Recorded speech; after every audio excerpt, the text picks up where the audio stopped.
Welcome back. You're still tuned in to Salai Loma Kwidiri on News and Views on Salam Media. It's the Wednesday edition of the show, and we're going to be jumping on a very, very interesting conversation right now. I think ever since I've existed, I've always known that people that have a criminal record essentially don't have any job prospects, after they get out of prison and they are, on the list of offenders. And it seems there's going to be a change in that law. There was, a recent groundbreaking ruling by the Labor Court in the case of Connor versus LexisNexis this year, which has in many ways reshaped the norms regarding the exclusion of job applicants based on criminal records. And to share a bit on that and what you can expect is Patrick Deale. Patrick is a labor lawyer and mediator. Patrick, thank you so much for joining us and welcome to Salam Media. My pleasure. Good morning, Shirley. Pleasure to be here. First and foremost, for those that don't know, or they didn't really quite have an idea, what was the law regarding hiring someone that has a criminal record? What did it say around that? Could you just willy-nilly hire them, or you could exclude them based on the fact that they have a criminal record? Well, slowly the law is the particular law that we're talking about here is the Employment Equity Act. And the first part of the Act deals with discrimination. And discrimination has two legs that it stands on. The one ground for discrimination or possible discrimination is what we call listed grounds for discrimination, and the other is arbitrary grounds for discrimination. So if anyone breaches one of those, they could be liable for the consequences of unfair discrimination.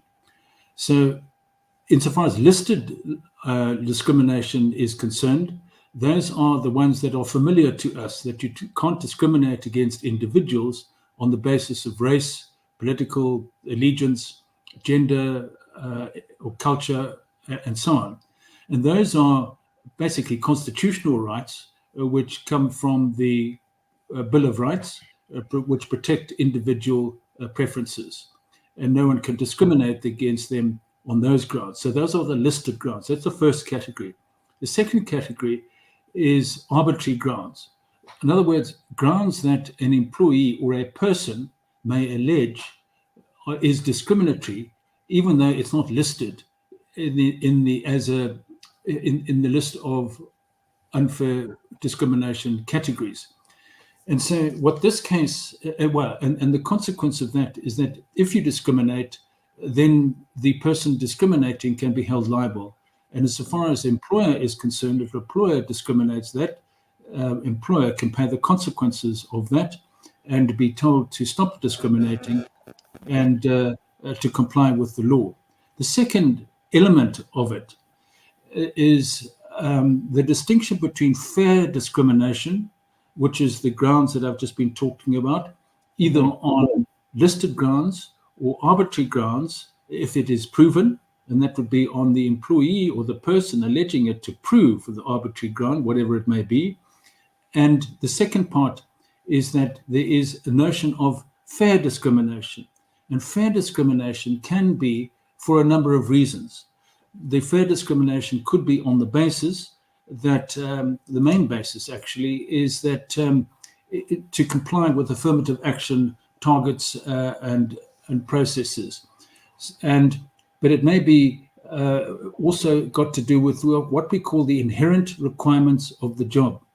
And what that means is that if a particular job requires particular characteristics or qualifications for the particular post which is being opened up, then if the employer can argue that the person applying for the job does not fit the inherent requirements of the job, he doesn't have whatever it takes to deal with the job being advertised or offered, then that person can be excluded from it, and that would be described as fair discrimination in that case. So the employer would not be liable. So that is the legal principle, the starting point, and it's in Section 6 of the Employment Equity Act. Mm, mm. I want us to, focus a bit on that recent Labor Court decision, regarding our corner versus LexisNexis. What are some of the key takeouts from that decision? If you can just briefly give us an overview and what exactly has been decided. Sure. Well, firstly, the story that led to this decision was that O'Connor was applied for a job, a contract job with LexisNexis, which is a publishing company. And he applied for the job on the basis that he was going to work remotely and it was going to be on a contract basis for 9 months. And so in the process of making his application, LexisNexis looked at his skills and experience and so on, and decided that yes, he seemed to have what it takes to do the job. And then they asked him, "Do you have any criminal record?" And he said, "Yes, I do. I had a criminal record 20 years for theft." And so, even though he had properly disclosed that and honestly disclosed that, which was a good start for him, LexisNexis then agreed to appoint him, and they formulated a contract of employment. They sent it to him. It was signed up. But in the contract of employment, it said that it was subject to verification, criminal checks, and background checks for qualifications and criminal checks, which is quite normal. And although they had signed a contract, it was subject to successful passing of the criminal and qualification tests. He appeared must have qualified on the qualifications, but on the criminal checks, when they verified in the national data, they discovered that he was indeed convicted for theft, but it was apparently worse than looked more serious than they had imagined from what he had told them. In other words, that the charges were 6 charges of theft, 1 of fraud, and 2 of defeating the ends of justice. And I think LexisNexis got cold feet then and said, geez, we can't employ you on this basis, and so we are going to withdraw our offer of employment and the contract we've signed, and we are not going to employ you.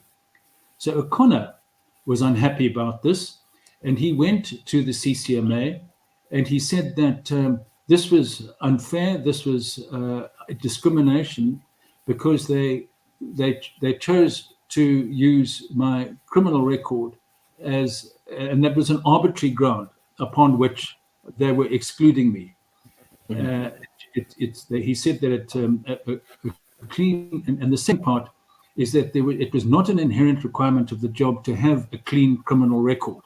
And that was the basis upon which it went to court. And then the court made its findings based on that. So I can pause at the moment if you want to ask any questions on that, and I can talk about the court's decisions. Yeah. Just going into the court's decision specifically, I think the question that the ordinary South African would want to know is, how does this change the current landscape for job seekers with criminal records?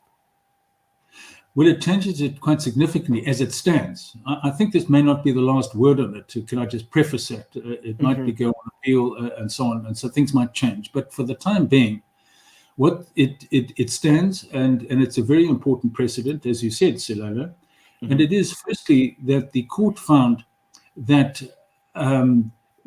the exclusion on the basis of having a criminal record was an arbitrary ground, a basis for discrimination. So that it found that the company had in fact discriminated on an arbitrary ground, because having a clean record is an arbitrary ground. The second thing that it found was that the need for a clean record is not an inherent requirement of the job. And so it was on those 2 bases that they found against the company, and they ordered the company to employ him on this 9-month contract. So that's where it ended. But some of the rationale behind it, I think, is where the interest lies, and where some of the elements of the judgment could be examined. And these are tricky things to examine and to decide upon. And one has sympathy for the court and the decision makers in these situations, because there are conflicting moral, legal issues at play here. One of them, from the employee side, from O'Connor's side, which would apply generally to anyone who has a criminal record, is that the criminal justice system recognizes that people who offend, who break the law, who are convicted of crimes, should be given the opportunity to be rehabilitated and to redeem themselves in the eyes of the general community. And that to hold them, forever responsible and forever liable for having committed a criminal offense, even though it may be 20 years ago and they've done nothing since that, is unfair. And in fact, that's what the court really found.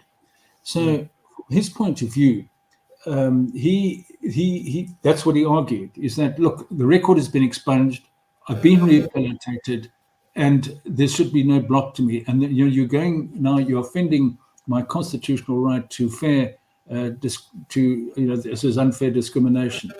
And the second part of it is that, insofar as inherent requirements of the job is concerned, the main concern for the employer in this side was the issue of trust and honesty.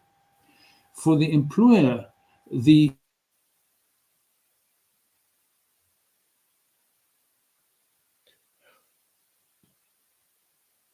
seem to have lost Patrick a bit there. I'm sure he's going to try to be reconnected to us, connection issues there. But yeah, I think in layman's terms, what he's basically saying is the fact that, you can't really be discriminated against anymore if you have a criminal record, which was the case for the longest time. And this is going to set quite, a precedence. But the question that I really wanted to ask him, I'm sure I will when we get him back online, is this can't be general. I'm sure there are specific industries or sectors where, we should foresee this decision having a more significant impact, because I can just imagine, someone that works with kids, for instance, and is a former, I don't know, or is a convicted sex offender of any kind, or of child abuse. They can't be working at a school just on the basis of the fact that in layman's terms, you can't be discriminated because you have a criminal record.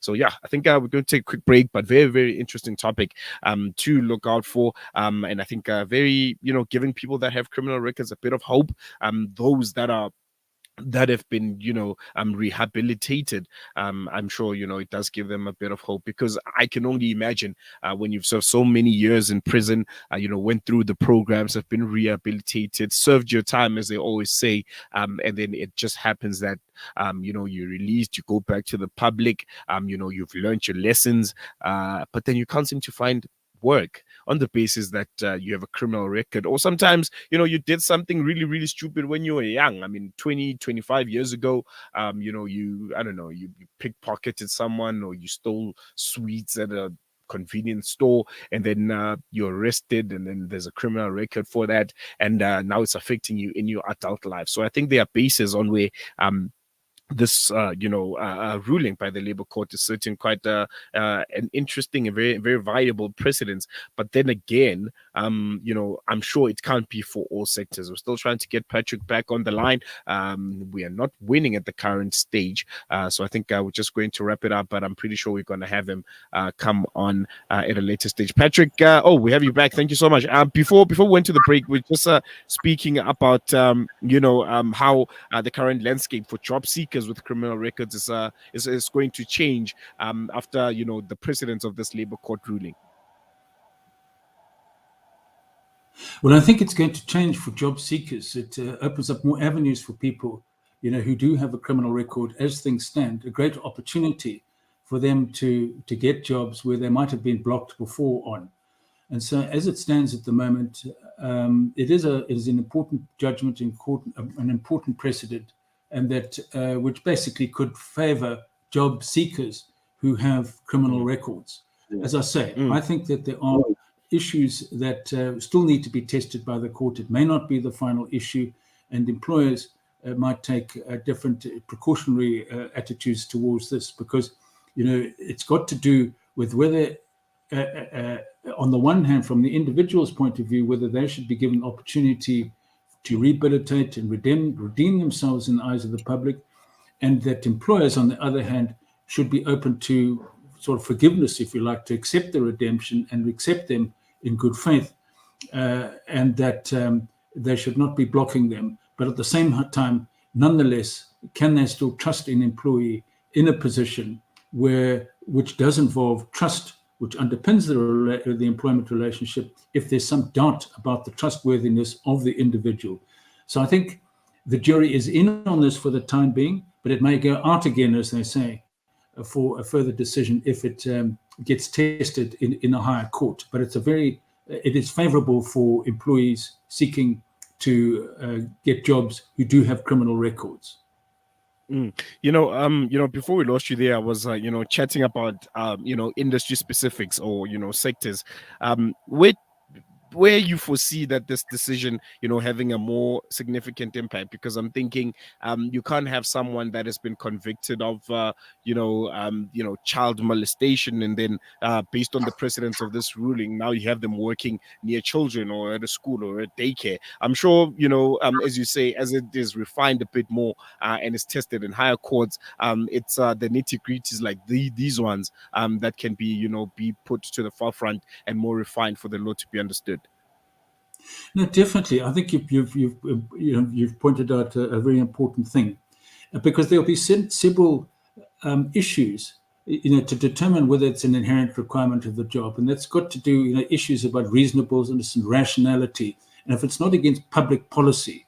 I mean, the idea really that oversees all of this is the notion of public policy imposing itself on decisions which are made between employers and employees in the workplace to oversee the institutions or the notions of fairness and unfairness. And so part of the elements that you would look at in determining whether it's an inherent requirement of the job is how it directly affects the capacity to do the job. So particularly in higher echelons of employment, higher up, where levels of trust are particularly important, where individuals work at executive level, higher management level, they work in banks, they work in insurance organizations where they have access to funds and money, where they have opportunities to perhaps commit fraud or unlawful acts or theft or whatever, where trust is the need for trust is much higher at those kinds of levels. You may be argued that it's a greater need to justify that it's an inherent requirement of the job, that the person must be squeaky clean and have no doubts about trustworthiness. And indeed, in the banking sector, that is an absolute requirement in any financial institution, as an example. Yet lower down in the organizations, where construction workers, or people on assembly lines, who might commit some kind of theft or whatever crime they may commit, may not impact directly on their ability to do the jobs, because they're not in an opportunity to steal or to commit acts of dishonesty, and so on. So the level of trust requirement may be lowered, and therefore the inherent requirements of the job may be more in favor of people at the lower end of employment, where trust is not such a high requirement or feature of the job that it is at a higher level. So I think all of those nuances need to be taken into effect on a case-by-case basis. So this is not necessarily an across-the-board decision, and it doesn't exclude the notion that one could examine the niceties of each situation, because an employer can't be forced by a court to employ someone who they don't trust, no matter how it works, because it's in the mind of the employer. And so far as there is some some rationality for the reason for the mistrust by the employer should be free to make those decisions in which they're most comfortable with. So there are more niceties to this than I think apparently meets the eye at the moment. Mm. I think we're going to leave it there, Patrick. Thank you so much for giving us your time and shedding light on this ruling. I'm pretty sure as it progresses, as you mentioned, as it's tested in higher courts, we'll be able to chat to you as there's evolution and those nuances, are being ironed out. But for now, we're going to leave it there. Thank you so much. My pleasure. Thank you, Slolo. Bye-bye. Thank you so much. That was Patrick Deale there, shedding light on this, watershed labor court ruling, which offers hope for job seekers with criminal records, essentially saying you can't discriminate a person just because they have a criminal record. You can, hire them. They can take you to court and force you to hire them. But that's depending on whether or not the levels of trust and whatever crimes that they committed are going to be directly affecting the role that, they want to be assigned in. This is going to be an evolving case. There's going to be a ruling that will follow closely because on the other hand, again, as much as you feel for the employer, there's also people that are seeking jobs, that have gone through the correctional service system. They feel like they've been rehabilitated, and they've done the work, and they need to go back and be integrated into society, and they need to be hired. And this ruling provides just a bit of hope and optimism for them. We're going to take a quick break. When we come back, we'll be chatting to Islamic Relief South Africa. They're highlighting their food distribution and Eid gifting volunteer campaigns and how you can get involved with all of those. We just come out of Ramadan, we come out of Eid. A lot of people want to be, involved with volunteer work. They want to be, part in any shape or form to make a difference. Islamic Relief South Africa will be telling us about their campaigns and how importantly, how you can get involved and be part of their team into making a difference in whatever communities that might need help. All this and more after the break.